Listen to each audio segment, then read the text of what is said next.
Hey, this is Job. Welcome back to the channel. Today we are going to talk about my Inktober failure, or at least Inktober experience, because I don't think it was a full-on fail because I learned a lot of things. I just didn't complete the challenge, which is, the main point of Inktober. But basically I got to the 10th prompt and I just didn't do it because I don't know, something happened and then I missed another day, and then one day it became 4 days, and then it became a week, and then it became 2 weeks, and here we are. But basically I got to the ninth day, and that was the last painting that I painted, and I was using the Furry Little Peach prompt list, which is a great prompt list. I love Sha'an as an artist, and I think her prompts are open to interpretation, but they are also pretty straightforward if you just want to take a straightforward route, which is pretty much what I did. I think on day 2 I got a little bit playful because the prompt was jam. So I drew this little strawberry friend who, looks sad because this strawberry friend, I don't know why I'm calling this strawberry my friend, but this strawberry saw some strawberry jam in front of him or her and was super sad because she or he realized that his or her friends were gone. So I think this is the only one that kind of has a cool backstory, and this is something that I would normally not do in my journal or when painting, because I tend to go for the same types of paintings. It's usually about plants or flowers, or I'm painting something, I don't know, like just within my comfort range. Like I don't really do like fun works that have a lot of like story or background to it. It's usually just like, I want to paint a tree, I'm gonna paint a tree. But here I kind of like explored some sort of like narrative towards the painting, which is nice. On day 2 I decided to explore a more fun concept, and I took the prompt, which was rock, and I thought it would be funny to do a painting of a rock rocking on. So I use this like wet on wet method on the rock to make it more, I guess, more textured, and I really like how it turned out. And then I gave the rock a hand. It's kind of interesting. I don't know how I feel about it, but I thought it was funny because the rock had like the rock hand symbol, which was fun. And I gave it the rock shades because, any cool rock star wouldn't have shades on. And I like how this turned out, but I hated how the leaves looked. It just didn't match the style that I was going for, because I went for like the abstract leaves that I usually do. I don't know, it just looks odd with the rock, but just having the rock by itself would be a little bit, too bare bones. So I guess it's fine, but if I could do this again, I would change the way I added those like leaves. I also used some pencil crayons. So my main, I guess, theme for Inktober, or at least for how much I participated in Inktober, was to just use some brown ink and then a few pencil crayons. So I wanted to keep it minimal, and I wanted it all to be in like this sepia, I don't know how to pronounce it, tone. So just very brown and inky and aged and craft paper like. You all know that I love craft paper, so, and brown's one of my favorite colors, especially to wear. So I thought might as well just go with that theme. For the next day, the prompt was wave, so I thought about doing something related to the ocean, but I thought, why don't I just do like 2 hands waving? So this is a little bit more of a different, I guess, interpretation of it. When I checked the Furry Little Peach tag for Inktober, a lot of people also approached the prompt this way, so it felt cool that other people were thinking about drawing the prompt of wave as hands waving. I actually really liked how that turned out. I felt like that was, more my style. For day 5, for apple, I just did a regular old apple, and I drew a little worm coming out of it. And I think one thing that I realized when I was doing these prompts and painting each day was that I took things a lot more literally, and I wasn't very, I don't know, exploratory. Like I was very safe, and that's one thing that I knew that I needed to work on going into this challenge. But then I realized that I still kind of didn't really explore and try new things out, which is one thing that I want to do more of. And I want to share more of that exploration with you guys on YouTube and on Instagram and whatnot, because the way I rendered these leaves is very similar to how I would do it normally, and I wanted to change things up.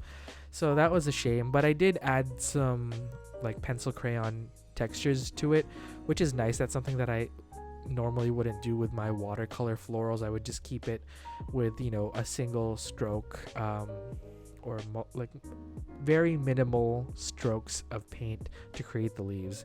But here I used some inks to draw some more like lines and details, while also keeping it pretty minimal and simple, because I've already come to terms that I am not going to be someone that, you know, involves realism into my art, because I am not that type of person. I don't know. I think I'm too impatient to like sit and draw one leaf for like 7 hours.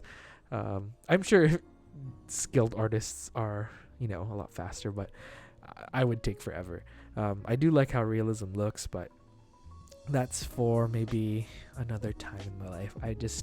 I like how this looks. I like how graphic and I don't know, bold this type of painting looks. I did like how this turned out, but again, it's very safe, but also I guess it's also a little bit different.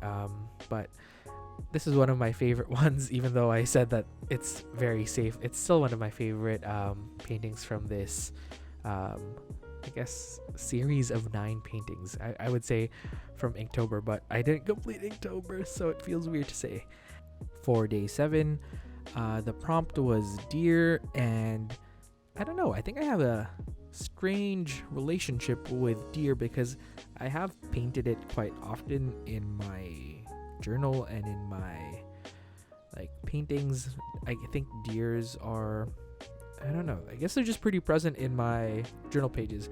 I have like a collage sheet from, I don't know, like 2014 that I had reindeers and deers on it. I have this print on my Etsy store with the galaxy deer. I don't know, I just like how it looks. Maybe it's because I live in the Pacific Northwest and deer are everywhere, but I was not happy with this one. I also used a new ink because I was feeling optimistic by day 7 that I would continue Inktober and that I would need more inks, and having just one basic ink would not be enough. And looking back now, it's kind of ridiculous because I bought more ink, and this is probably almost the end of my Inktober journey already.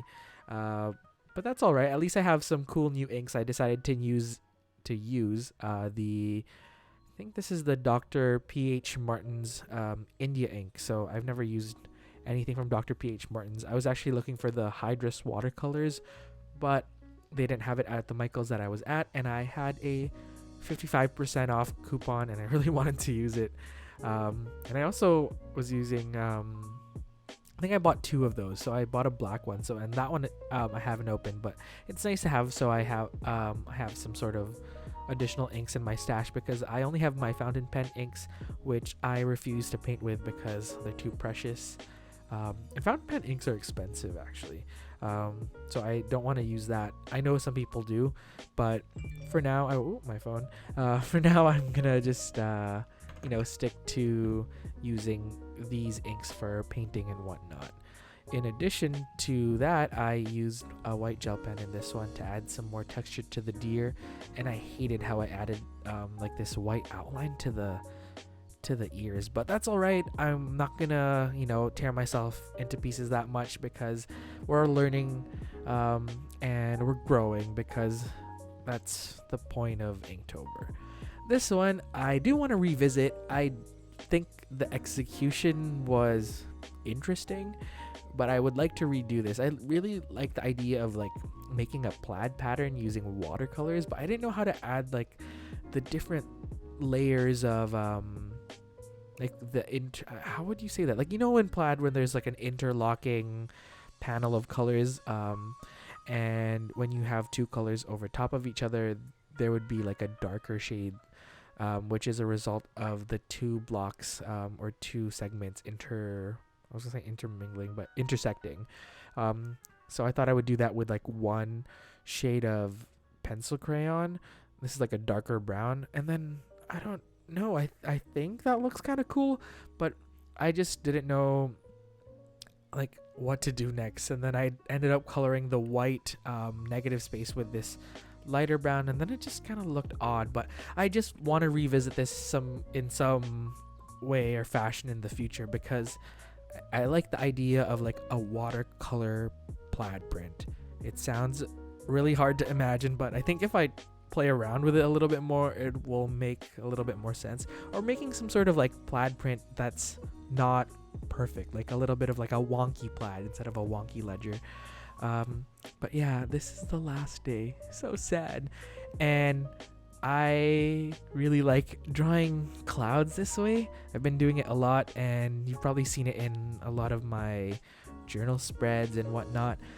The prompt for this was sun. It kind of ended up looking like the prompt was moon, but that's all right. I think because I used dark brown as the base and kind of added like a night-like feel to this painting. But overall, I like this, and I do want to revisit this type of painting again. Kind of reminds me of the painting that I used in the Journal Blitz video, because I was trying to create like this sky with clouds and I was gonna say a parachute. I am blanking on what it's called. A hot air balloon. I wanted to use that theme again, but I didn't want to like repaint it, because I mean, I don't want to put a hot air balloon in this and just recreate the painting, but I wanted to borrow elements from it. So I, borrowed the clouds, and then I painted, I colored in the little sun with a reddish orange pencil crayon, and that's pretty much it. That's when I stopped painting for Inktober, and it's a shame, but I still learned a lot. I learned that I need to keep painting and doing art more, because I want to have a more consistent style, but I think this was a nice start. And 2, it was fun just using like a select few inks to like really I guess I don't want to say master, but like play around with the concept of value, and just working with one ink and just seeing how you can dilute it and make it lighter, and adding more ink and make it darker. I'm not really good with that. I don't have an art background, so this was fun to just kind of like play around, and I want to do more of this, just playing around and getting creative, because I get so caught up with finishing journal spreads, and this was a nice eye-opening experience. Yeah, this is the end of the video. Thank you so much for watching, and let me know what you want to watch next. I'll see you guys next time. Bye everyone.